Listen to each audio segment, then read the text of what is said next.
Oke. Nilai, bro. Kita lanjut ke pembahasan yang mana nih? Pengumuman Kita lanjut ke itu. pembahasan Teh Melody dulu kali ya. Pengumuman Teh Melody yang mengumumkan akan ada pengurangan member dan staff. Gimana nih? Kayaknya waktu itu sempat kita bahas deh. Lanjut ke Kak Isra. Enak nih cepet. Aku ya? Aku Iya, gimana? Namanya juga pandemi gini kan, kita nggak bisa nyangka situasi kita kayak gini. Maksudnya JKT48 sendiri itu bisa bertahan dari mulai pandemi itu bulan 3 sampai bulan 11 dengan mempertahankan jumlah anggota mereka tetap seperti itu. Sebenarnya perlu diapresiasi sih, walaupun rugi secara bisnis. Makanya kita di sini bicaranya tentang bukan idealisme entertainnya JKT kan, atau perasaan kita terhadap osi-osi kita, tapi kita di sini bicara bisnis, kita bicara masalah untung rugi. Kalau kayak begitu, mungkin kata-kataku bakal jahat setelah ini, maksudnya. Jadi aku minta maaf memang.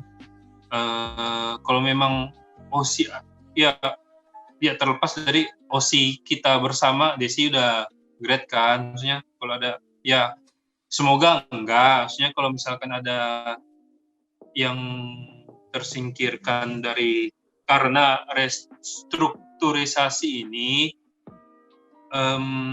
cara pemikiranku itu paling enggak JKT48-nya masih ada, terus OC kalian, member kalian itu insya Allah itu sosmednya juga masih ada, itu daripada JKT48-nya bubar seutuhnya, ya itu mending korban satu dapat yang banyak daripada mempertahankan yang banyak terus semua kena kayak gitu.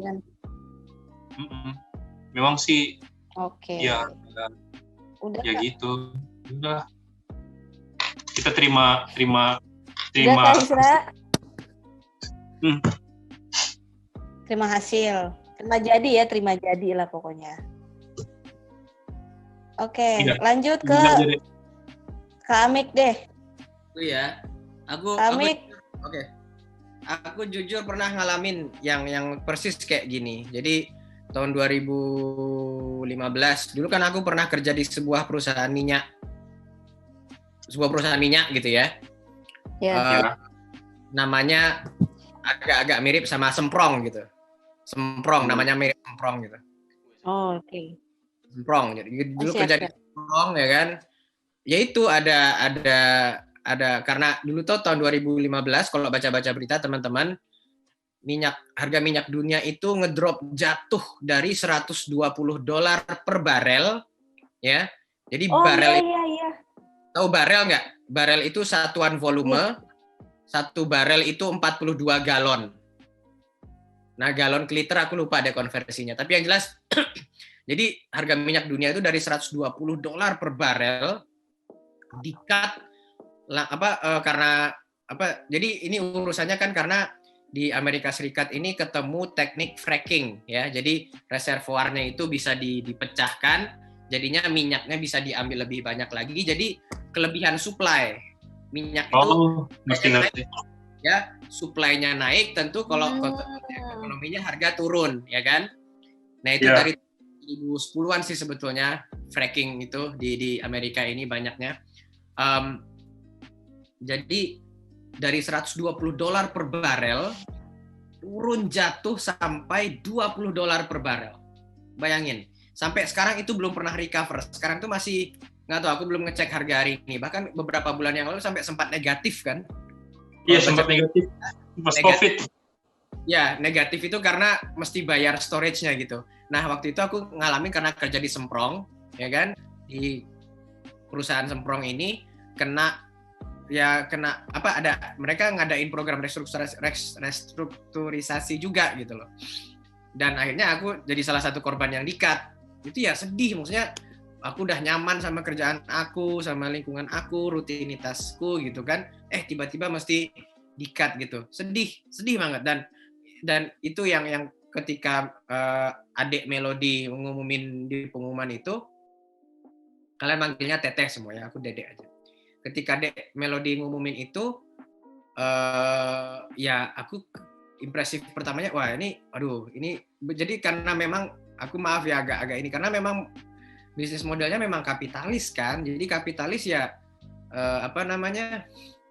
ya harus di-cut, harus dirampingkan gitu. Cuma sebetulnya aku masih berpikir apa nggak ada cara lain sih, maksudnya yang stakeholdernya apa nggak bisa ditarikin, ada kayak semacam dana cadangan, aku nggak ngerti lah ininya gimana gitu. At least ya kalau mau berkorban bersama gitu loh, ya kan? Aku yakin ininya nggak tahu deh rugi atau enggak ininya yang punya dividen, siapa ya yang punya dividennya di perusahaannya itu. Jadi at least ada inilah, lebih, menurut aku harusnya bisa lebih di masa kayak gini tuh harusnya agak convert jadi sosialis sedikit gitu. Aku pengennya seperti itu, idealisnya seperti itu. Tapi ya kebijakannya seperti itu, mau gimana lagi gitu kan. Kita doakan aja yang terbaik. Kalau ada yang nanti kena, ya apa sih sebutannya itu, hopeful for the best but prepared for the worst gitu loh.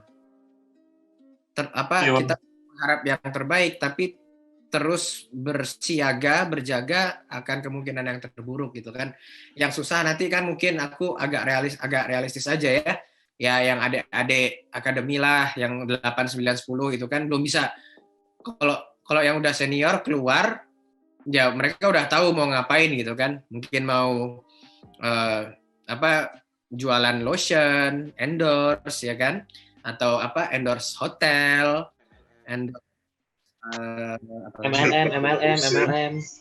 MLM ya kan, bikin kedai kopi ya kan, YouTube gamer ya kan, kayak atau kalau Ayana kan jadi ASMR tuh gitu kan. Ya. Itu mereka udah bisa berpikir. Nah, tapi aku berpikir misalnya yang dikeluarin Abel, Caitlyn, Kalista, Nabira, itu mereka ya balik jadi anak sekolah lagi gitu kan. Maksudnya gimana ya, nggak tahu deh strateginya staff manajemen JKT seperti apa, tapi ya kita juga kita cuma bisa sumbang saran gitu kan. Sebetulnya bisnis modelnya nggak ideal, tapi ya mau gimana lagi gitu. Hopeful for the best aja lah, apapun yang terjadi.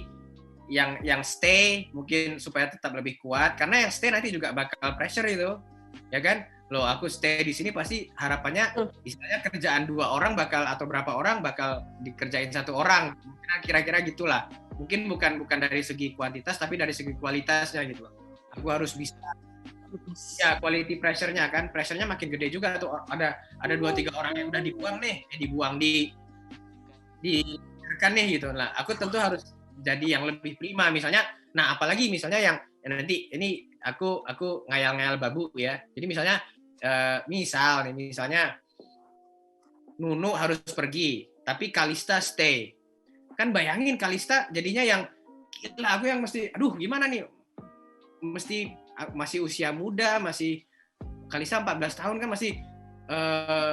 mesti ningkatin jadi lebih pressure lagi ininya kan, beban kerjaannya gitu. Dan kita tahu kerjanya yang naik, belum lagi tantangan bajakan, belum lagi tantangan tubir, belum lagi tantangan apa segala macam itu. Jadi intinya kita berdoa yang terbaik buat sorry to say ya, calon-calon ex-member dan juga calon-calon member yang stay, supaya apapun yang terjadi, jadi mungkin nanti yang keluar pun justru itu keputusan yang baik buat mereka. Dia kayak kita lihat contohnya sekarang kan, ada, boleh sebut nama nggak ya? Nggak apa-apa lah.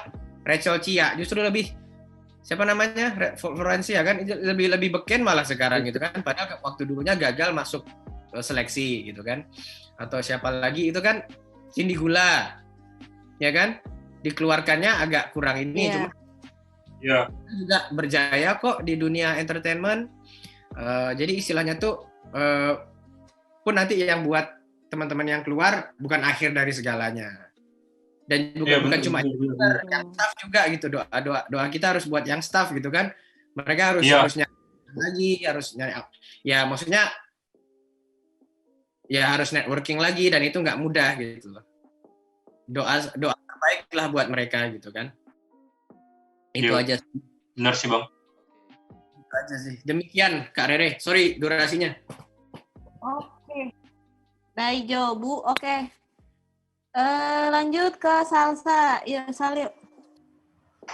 Kalau menurut aku sama sih sebenarnya, kayak yang Om Amik bilang, kayak apa sih namanya, ini tuh meskipun kita tuh ada hubungan antara idol dan fans, tetap aja ini tuh ujung-ujungnya ya bisnis juga gitu loh, karena survive di keuangan gak bakal sukses juga gitu loh.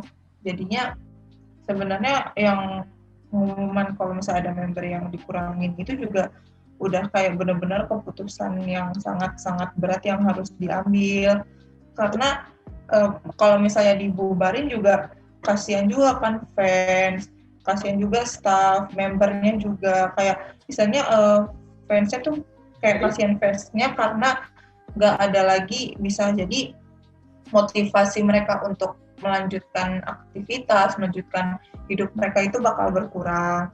Terus juga buat staff juga kayak ladang pekerjaan mereka juga bakal keputus dan mereka harus nyari lagi dari awal. Sedangkan kalau member-member tuh kasihannya karena mimpi mereka tuh harus terhenti karena masalah keuangan gitu. Kalau menurut aku sih kayak gitu.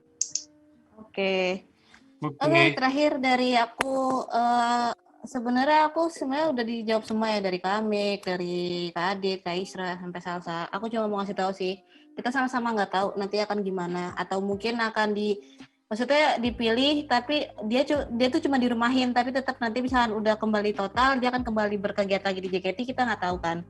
Mungkin pesan-pesannya udah dikasih tahu semua, tapi sih aku cuma nambahin dikit sih. Tolong siapapun member yang akan di-keep dan tetap membantu JKT48, tolong jangan ditubir. Udah itu aja. Dia kayak punya beban yang banyak, dia punya beban, dia punya beban yang berat gitu. Siapapun itu, mau di akademik tetap di stay, atau mungkin dari gen-gen tua tetap di stay, tolonglah, walaupun emang itu, tolong jangan ditubir yang kayak, kenapa sih dia yang harus stay, kenapa nggak ini aja gitu.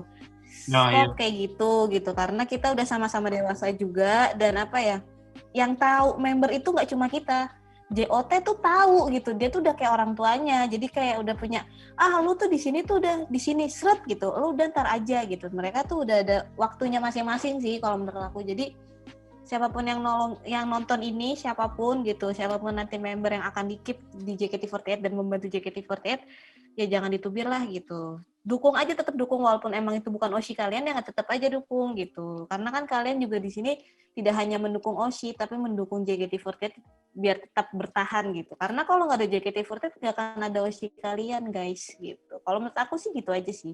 Ada yang mau tambahkan lagi? Sedikit kok ini ya.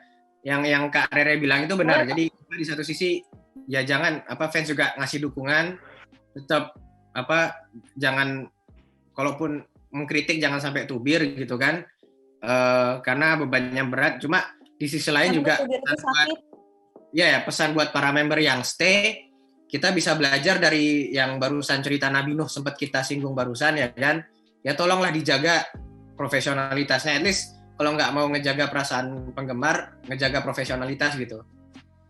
Saya tadinya orang yang anti sama Golden Rule, karena ngapain dilarang-larang orang mau punya hubungan atau enggak gitu. Menurut saya pribadi ya. Cuma kan setelah kita tahu banyak fakta terkuat bahwa Golden Rule itu tertulis kan. Saya nggak tahu klausa persisnya seperti apa. Tapi itu tuh kalau ada tertulis hitam di atas kertas, jadi mau nggak mau ya kita harus jaga profesionalitas gitu. Betul. Nah, betul. Imbang lah.